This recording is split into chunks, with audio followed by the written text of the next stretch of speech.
acredita que o nosso vizinho aqui, que detém 40% do capital mundial, ele quer que o nosso país se desenvolva? Ele permite? Ou será que é um jogo que o PT tem que vencer uma batalha todo dia com ali? certeza. O PT teria que enfrentar, por exemplo, os Estados Unidos para fazer isso. Uma das coisas que a gente vai mostrar no anuário de Laes, por exemplo, o pessoal acha assim, o Brasil está cada vez mais dependente da China. Não. O capital que atua aqui dentro é majoritariamente americano. Tá? Porque as pessoas confundem balança comercial, que balança comercial não é o capital que atua aqui dentro. É para quem você vende e de quem você compra. Tá? Nesse sentido, ok. A balança comercial brasileira ela é majoritariamente de compras e vendas com a China. Vou até pegar o dado aqui para vocês. Tá? Os Estados Unidos, ele tem no Brasil, o dado que eu estou aqui de 22, no anuário está um pouquinho mais atualizado. Tá? Os Estados Unidos representa 28% do capital estrangeiro instalado aqui dentro do Brasil. O segundo colocado é a Espanha, 6%. Nossa. Tá? 28 Estados Unidos, porque isso é o mundo inteiro, tá? Então 28% é Estados Unidos. A Espanha em segundo lugar, 6%. Reino Unido 5%, França 5,5% e China 4,5%. Tá? Então o capital instalado aqui dentro. Isso tem um impacto tão grande que aí quando a gente vai olhar, por exemplo, não apenas há uma transferência de renda do Brasil para o exterior muito maior do que a transferência do exterior para dentro do Brasil, tá? Mas pior, quando a gente olha o capital estrangeiro instalado no Brasil e o capital brasileiro instalado no exterior, cara. A gente não tem nada lá. Não, até tem. Sabe onde que tá? O Brasil tem investimentos gigantescos nas Bahamas, nas Ilhas Virgens. Não, tá tudo aqui. A gente trouxe os dados todos, tá? Na Bahamas, nas ilhas fiscais. Paraísos fiscais. Não é necessariamente corrupção, não, tá? Pode ser, mas não necessariamente. Porque lá você tem isenção fiscal. Esses lugares são paraísos fiscais porque são lugares muito pequenos que precisam de uma arrecadação tributária minúscula.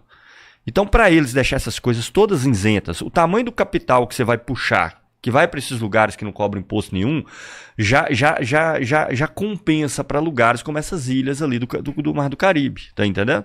Então isso são empresas brasileiras que botam sedes lá nas Bahamas, nas ilhas, ou seja, não é investimento no estrangeiro, porra nenhuma. E quando você vai ver a maior fração do capital estrangeiro brasileiro lá fora, é do governo brasileiro. Quando você desconsidera essas Ilhas Virgens, Bahamas e tal, é o quê? É o governo brasileiro com títulos à dívida dos Estados Unidos. O Brasil emprestando dinheiro para os Estados Unidos a juros baixos. Né? Então, sim, óbvio que o governo do PT, se quisesse ter um projeto estratégico de desenvolvimento, teria que romper com os Estados Unidos, teria que bater de frente com os Estados Unidos, teria que ter um enfrentamento com os Estados Unidos. Se estiver disposto a fazer isso em algum momento, jamais. E esse capital estrangeiro instalado no Brasil dos Estados Unidos aí de 28%, a maior parte deles está em Big Techs, data centers... Não, cara, esse é o problema. Big Tech não é quase nada, porque as Big Techs estão lá nos Estados Unidos. Nós só consumimos. O que tem aqui no Brasil é quase nada. Por exemplo, a Google não desenvolve Google Maps no Brasil. Pensa os aplicativos que você usa da Google.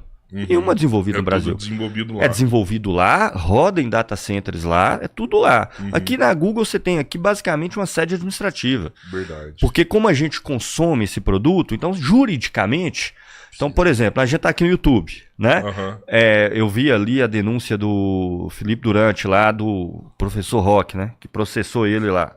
Que processou não, que deu strike nos vídeos deles lá, em tudo. Inclusive, minha solidariedade absoluta e total ao Felipe Durante aí com relação a isso. Então você vai fazer receber strike, vai ter que recorrer. Você tem que ter uma sede administrativa da Google aqui para lidar com essas coisas. Tá entendendo? Verdade. Mas se você for olhar o número de trabalhadores da Google no Brasil, é muito pequeno, porque o grosso dele está todo nos Estados Unidos. Tá lá. Então a gente está falando de um capital norte-americano aqui de duas formas. De empresas da revolução tecnológica anterior.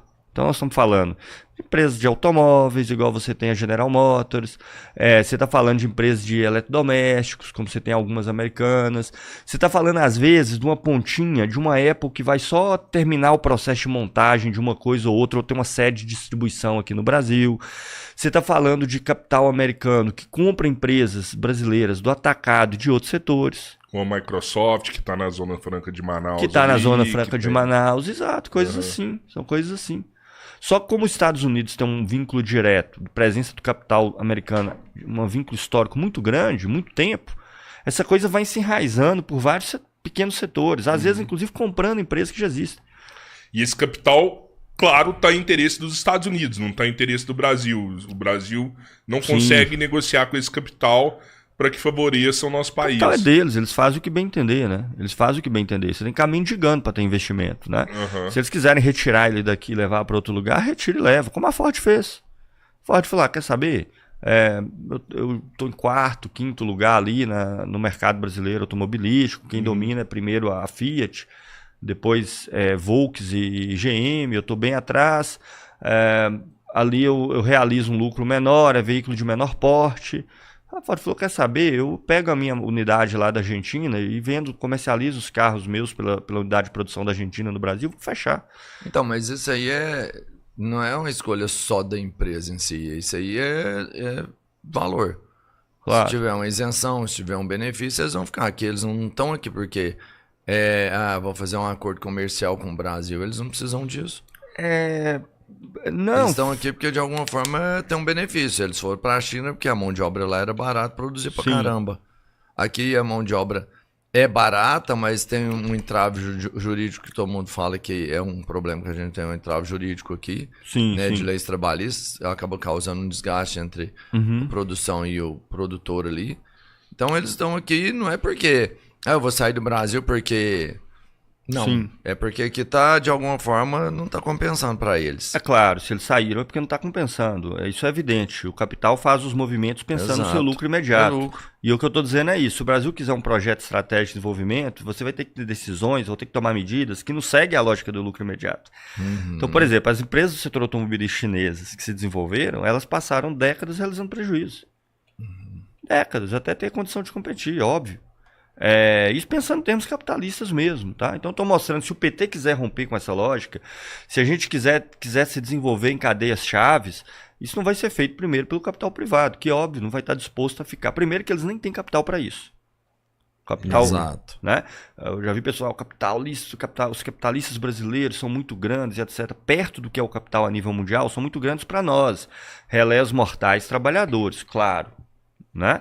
Mas porque é o capital, o que é o cara lá da Master, que fez todas as bizarrices aí e tentou fugir do país, acabou de ser preso. O capitalismo a nível mundial, aquilo ali é um cara chinfrim. Chinfrim do chinfrim do chinfrim. Para o capitalismo brasileiro é um cara que tem força. Né?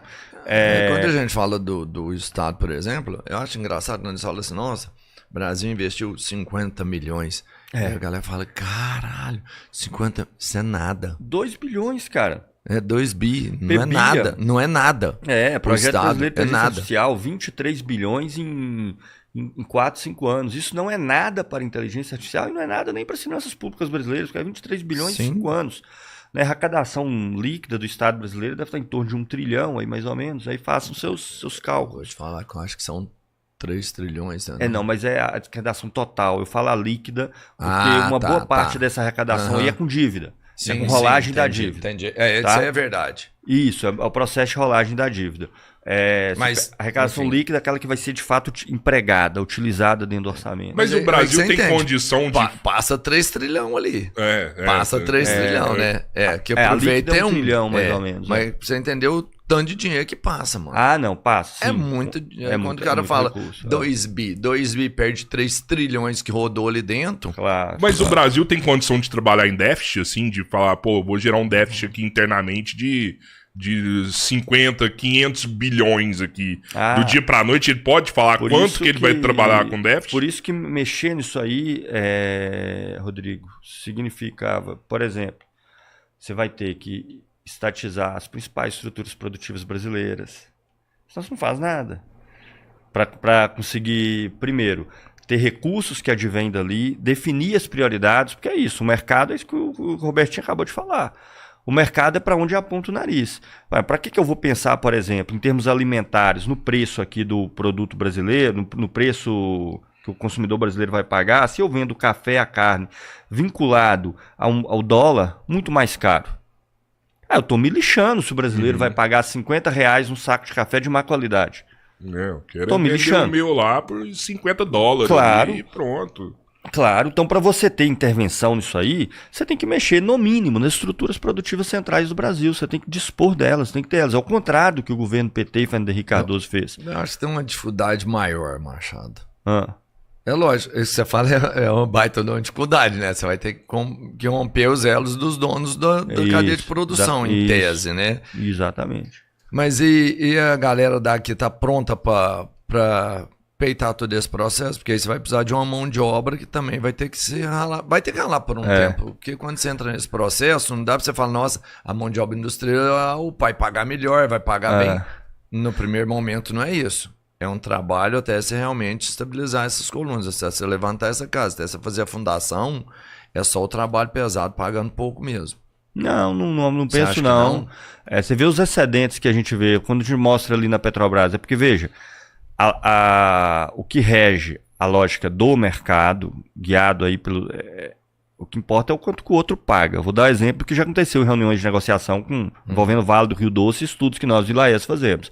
Sabe esses cálculos de produtividade absurdos que a gente mostra no anuário aí? O cara paga o salário em meia hora, 40 minutos, 50 minutos. Adoro as respostas do pessoal da Vale aos nossos estudos. Eles nunca questionaram um número. E eles são os mais diretos possíveis. Eles falam assim, e já aconteceu várias vezes, tá? Várias vezes, quase todo ano. Eles falam assim, legal o estudo, tá tudo certo, é isso aí mesmo, entendo a perspectiva suas, o que vocês estão querendo fomentar e tudo mais, mas para nós o que importa é o seguinte, as outras empresas da mineração tá pagando menos do que a gente. Então a gente vai pagar menos. Tá entendendo? A produtividade aqui cresceu.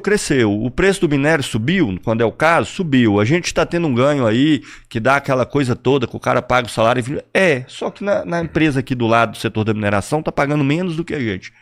E o que o mercado determina, a concorrência dos trabalhadores, é a concorrência com as outras empresas da mineração. Quanto a Vale paga e elas pagam, nós estamos pagando mais alto, a gente quer pagar menos. Lá tá pagando, do lado paga 1.500, esse tá pagando 1.502. A gente paga 5 mil, a outra paga 3, a gente paga 4, a outra paga 2.500. Então não, a gente quer pagar 2.500. Vocês têm condições de pagar 8 mil? Temos, mas nós podemos pagar metade.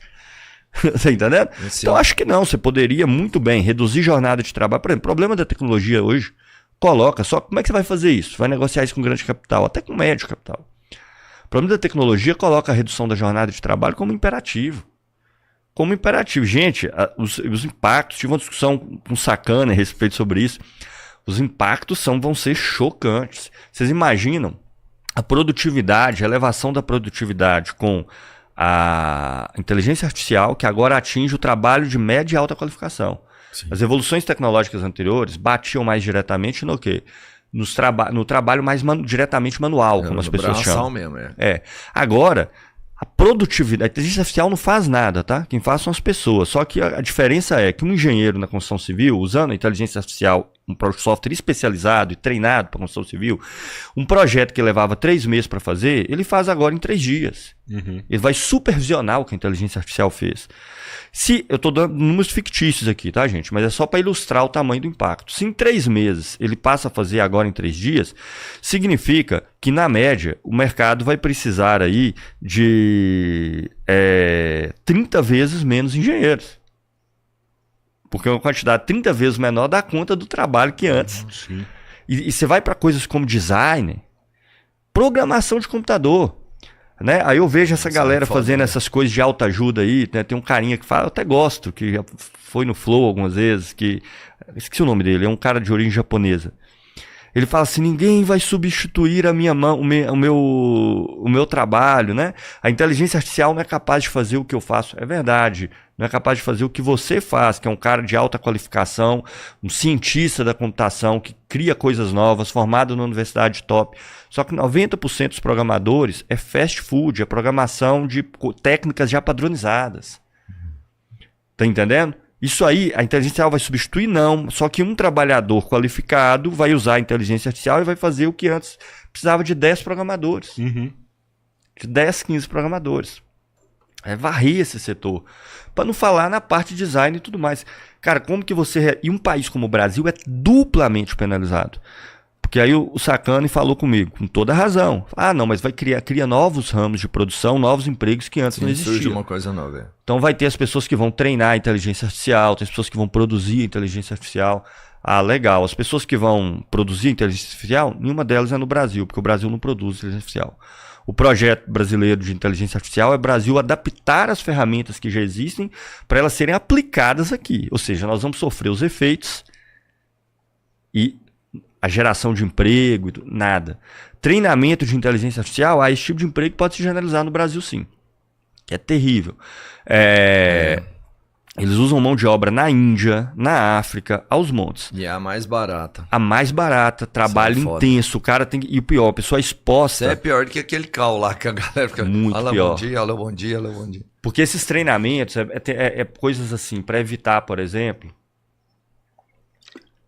que o cara use a inteligência artificial para ir atrás de, por exemplo, de crianças em coisas de pedofilia. Então, como é que a pessoa treina? O algoritmo é treinado. Essa pessoa tem que tentar fazer, ela tem que expor o algoritmo a imagens disso, a situações envolvendo isso, para ir ajustando as variáveis dele lá para que ele não atue nessa direção. Então o cara fica exposto a isso o dia inteiro. O psicológico do cara vai embora. Vai embora. Tá tudo louco, cara. Você tá entendendo? Pagando a energia dele, essa coisa dele, treinamento. Isso aí é um tipo de coisa que, como aconteceu com o Uber, pode começar a se generalizar no Brasil no futuro. Treinamentos de algoritmos de IA das mais diversas... E esse treinamento, uma vez que o algoritmo é treinado, inclusive nas partes mais qualificadas, depois é exatamente para ser usado na área e não precisar mais daquele conjunto de profissionais que precisava antes. Não, aliás, vocês fazem esse estudo se a IA, por exemplo, vai diminuir a capacidade de emprego, de criação de empresas? Fazemos. Nós fizemos, para o serviço público, a gente fez no ILAESE um estudo amplo sobre o servidor público brasileiro, mensurando o tamanho do impacto no serviço público no Brasil. Os 70% vai ser parcialmente impactado. Nós pegamos as ocupações, uma a uma, do serviço público brasileiro, essa atividade específica que a pessoa faz, e pegamos o conjunto dos estudos que analisam as funções que vão ser parcialmente muito afetadas e menos afetadas. Só 15% do serviço público vai ser pouco afetado. Caralho. Todos os outros 85% vai ser ou parcialmente afetado ou muito afetado. Essa parte pouco afetada, isso não é a parte geracional não, né? A gerência ali, porque essa IA vai entrar forte. Muito afetada. É parte de limpeza, a parte menos afetada é parte de limpeza, verdade, entendi, algumas partes de segurança, são essas partes mais diretamente manuais, são essas que a IA impacta. Você falou, o médio e o alto, esse vai ser impactado mais diretamente. impactado, E vem aí um novo processo para impactar o mais diretamente manual, tá? A robótica chinesa, assim. A robótica na China está no nível muito mais avançado que qualquer outro lugar. Uma das empresas, eu ainda quero ver, tá? Não fico fazendo projeções de futuro só baseado no que já existe. Eu não faço projeção de futuro baseado no que eu acho que vai existir. Vocês devem ter visto a reportagem dos robôs chineses, assim, do exército, fizeram animação do exército de robôs chineses. Vocês viram isso? Vi. Que já são robôs que reproduzem os movimentos humanos, aptos para trabalhos repetitivos, que trabalha por 24 horas. Tá entendendo? Tem uma fábrica na China que eles falam, fábrica do escuro, uma coisa assim, não precisa de luzes lá dentro, porque ela é 100% automatizada já, não precisa acender a luz. Só bom trabalho lá. Sim, exatamente. Do mercado ali também é assim, né? Limpeza doméstica, né? Trabalho doméstico, essa parte robôs que fazem boa parte do trabalho doméstico dentro da China. A parte de limpeza já tem robôzinho para limpar. Já está no Brasil e tudo, todo lado. Mas na China ainda mais sofisticados ainda, né? Lá a parte de robótica tem em todos os lugares, assim. Eu acho bom em tudo isso, tá, gente? Acho ótimo que tem esses desenvolvimentos. Eu também acho, mas o problema é que é usado contra a gente. Então, para você mexer nisso, só para você ter uma redução drástica da jornada de trabalho no Brasil, você tem um enfrentamento com todo o alto capital brasileiro. Só para entender o que eu estou falando. Quando eu defendo a via revolucionária, não é porque eu sou apegado a coisas mais radicais. Não, você acha que você vai... né? Não, cara. Se desse para resolver o problema de forma mais tranquila, eu preferiria. Se houvesse saída para resolver o problema de forma consistente, continuada, claro que eu preferiria. Por que eu vou querer que seja a forma mais conflitiva, que vai exigir luta, embate direto, com possibilidade de pessoas feridas, mortas, guerra? Porque eu não quero isso. Eu não vejo outra saída. Só que via revolucionária também, tá? Se tiver muito organizado, se for muita gente, acontece um processo com muito menos conflito que você imagina. Porque a força do grande capital está no seguinte, é quando as pessoas estão quietas. Porque o capital é essas pessoas, o poder do capital, o poder de colocar essas pessoas em movimento para ele. Se a maioria das pessoas estão organizadas e não aceitam fazer, o dinheiro da pessoa na conta não vale mais nada. O poder dela sobre essas pessoas não significa mais nada. Eu entendo assim que você tem uma vontade de acelerar o processo, mas será que não é inevitável a superação do capital, cara? Não, eu não tenho vontade de acelerar o processo, não, Rodrigo. Diante desse cenário que você fala, né, eu acredito que em algum momento a gente vai ter que se unir e falar, já não dá mais para a humanidade, e vai ser superado. Eu acho que a gente já está atrasado, na minha opinião, tá? Não é que eu tô acelerar o processo, eu quero que a gente vá numa direção diferente do que para onde esse processo está nos conduzindo. Tá entendendo? E eu acho que quanto mais tempo a gente demorar para fazer isso, pior vai ficar. Não vai ficar melhor, pior vai ficar. Por exemplo, uma das características que essas evoluções tecnológicas estão trazendo é uma fragmentação dos trabalhadores num nível gigantesco. Por meio do trabalho à distância, por meio da fragmentação das diversas modalidades de tipo de trabalho, da concentração dos trabalhadores em locais mais específicos do mundo, como acontece com as indústrias de tecnologia hoje, que estão todas concentradas nos países sedes. A revolução anterior estava tudo concentrado no leste asiático. Lá dos anos 50, 60, era necessário que ela estivesse espalhada pelo mundo. Já não é mais necessário isso. Então, eu não acho que é acelerar o processo. Eu acho que é fazer com que o processo vá nessa direção. E para fazer com que ele vá nessa direção, tem que ter enfrentamento. Tem que ter enfrentamento com o capital a nível nacional, tem que ter enfrentamento com o capital a nível internacional, em todos os sentidos. Isso para você adequar a jornada de trabalho, para você permitir que a população brasileira, para o pessoal ficar...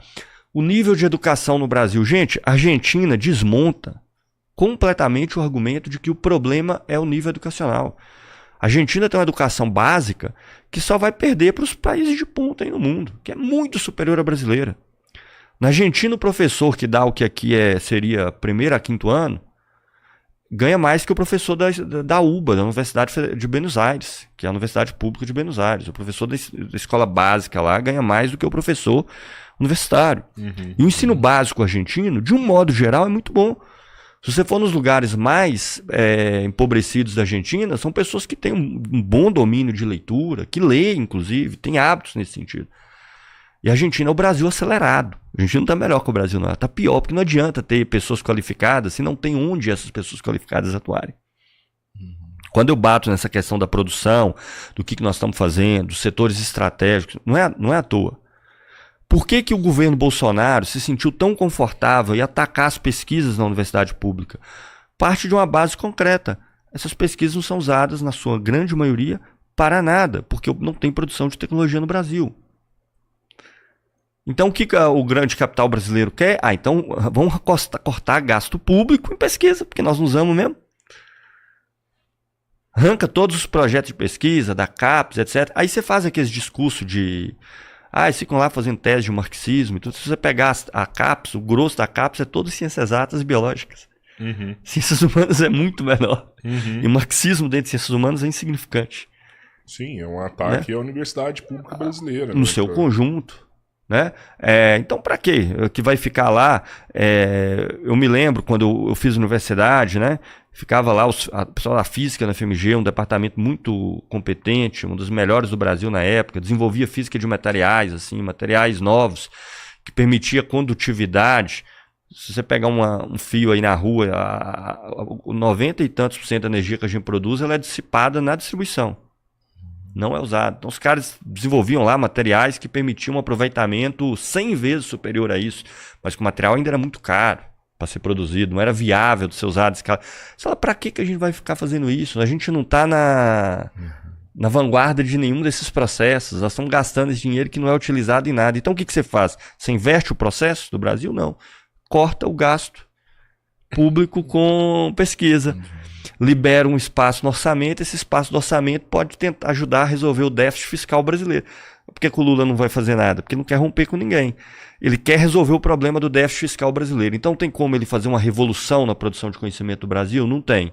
Porque ele tem que cortar gasto. Percebe? Ele não quer ter enfrentamento com as principais empresas. Então tem como ele aumentar a arrecadação do Brasil drasticamente? Nada. As coisas que ele fez uma batalha aí, que eu acho que é até melhorzinho do que estava posto antes, é mexer na fração irrisória do grande capital, nem chega lá nos juros, lucros e dividendos, é nas operações de IOF. São transações bancárias, assim. Para não deixar o dinheiro sair do país. Né? Sim, para tentar segurar isso aí, porque realmente isso aí é uma... Ok, eu não acho que isso foi ruim, mas é uma coisinha desse tamanhozinho e ainda assim feita com necessidade, porque o país tem déficit fiscal. Não está vinculado a um projeto estratégico nenhum. Por aí vai. Isso aí dá para ficar aqui horas. Você quer falar de segurança pública? Eu ia falar, Por favor. Gente. Você falou que eu não ia deixar de falar e... É porque o Cabeleiro já falou isso aqui até em outros momentos, que você conseguiu traçar como se fosse uma sincronia entre os estados que têm mais desenvolvimento, mais indústrias e a violência. O Machado fez uma análise do que acontece no Rio de Janeiro que eu não vi ninguém fazer. Tá? Todo mundo vai explicar o que acontece no Rio de Janeiro, numa análise de segurança pública, tem que fazer um enfrentamento imediato, né? A esquerda não sabe falar de segurança pública a curto prazo, o que a gente tem que fazer para resolver esse problema, que realmente as pessoas não aguentam mais.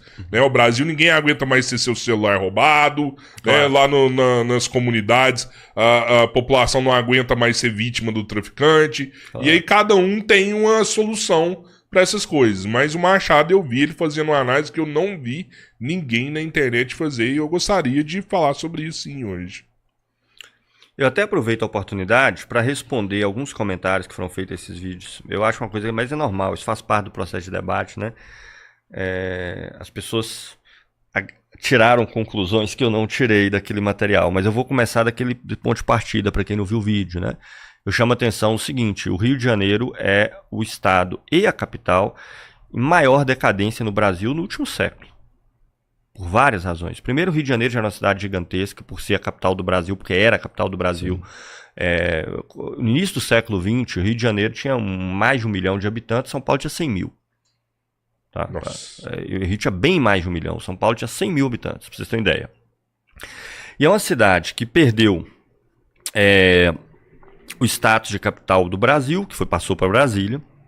É uma cidade que sobrevivia muito disso. Ser a capital do país faz com que os recursos migrem para aquele lugar. Basta ver Brasília. Brasília tem um PIB per capita padrão França. Tá? Claro, salários elevadíssimos para um setor muito grande que tem todos que se mudar para lá, por todo aquele aparato e tudo mais. Ou seja, tem muita transferência de riqueza do país inteiro para a capital, por ser a capital. Razões óbvias. O Rio de Janeiro deixou de ser a capital e é uma zona metropolitana inteira do Rio ali. É uma região que passa por um processo de desindustrialização absoluta. No Brasil ela é relativa. O que significa que ela é relativa? Que não é que a indústria do Brasil ela está caindo absolutamente. Mas em comparação ao desenvolvimento da produção a nível mundial, o papel do Brasil está se reduzindo. Então o Brasil cai relativamente ao mundo. Tá? O Rio não, ela cai absolutamente. O Rio hoje é completamente dependente da Petrobras, que é a maior empresa do Brasil, está sediada lá e tem seu principal centro produtivo em Maricá, ali do lado do Rio de Janeiro também. Sem os royalties da Petrobras, inclusive, o estado do Rio de Janeiro quebra.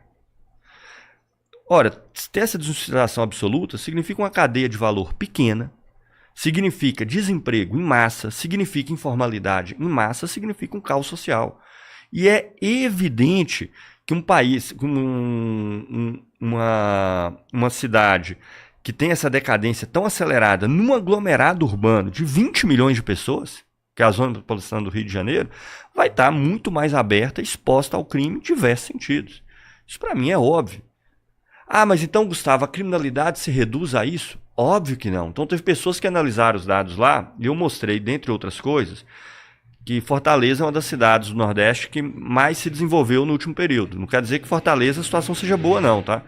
Assim, fica comparando Fortaleza, por exemplo, com Recife, ou com Salvador, por exemplo. Fortaleza é uma cidade que, economicamente, em termos de emprego, desenvolveu mais do que Salvador.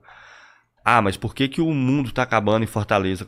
Tem toda uma circunstância específica que envolve Fortaleza, porque Fortaleza e Natal é a rota do tráfico de drogas para a Europa. A Europa, né, tá ali relativamente perto, tá, gente? A gente esquece, acha que a Europa tá muito mais perto de Fortaleza e Natal do que Rio de Janeiro, mas muito mais. Né? Então, o tráfico de drogas brasileiro hoje, ele alimenta fundamentalmente a Europa. Os Estados Unidos fica a cargo do México. A produção de cocaína, ela é feita em 3 lugares no mundo, gente. Colômbia, Peru e Bolívia em menor parte, mas sobretudo Colômbia e Peru. Então o tráfico brasileiro hoje assumiu o controle dessa rota que leva a droga do Brasil, primeiro o Brasil um dos principais centros consumidores, e depois via Natal e Fortaleza para a Europa. Ora, entrou com força total, alguns lugares, PCC, Comando Vermelho, destruindo as facções locais para assumir esse controle. Então Fortaleza tem um cenário específico ali. Tá? Tem um cenário específico que faz com que tenha uma situação, essa situação implantada. O que eu chamo a atenção ali no meu vídeo é, primeiro, é óbvio que tem uma questão social envolvida. Evidentemente que um lugar onde a vida é muito fodida, a propensão a você aderir à criminalidade é muito maior. Tem um segundo fator que não pode deixar de ser considerado, tá? Que é a própria criminalização das drogas, que não pode deixar de ser falado. Que gera isso eleva o valor desses produtos de maneira absurda, total. E que gera Você destruiria o tráfico de drogas numa questão de segundos, se a droga fosse criminalizada. Se aumentar o tráfico de droga, o consumo de droga pelas pessoas. Cara, eu não sei de onde tiraram isso. A pessoa ia estar aqui e falar, pô, eu não sou usuário de cocaína, mas agora que é legal, eu vou lá utilizar. Eu não conheço nenhuma pessoa que teria um raciocínio desse jeito, você tá entendendo?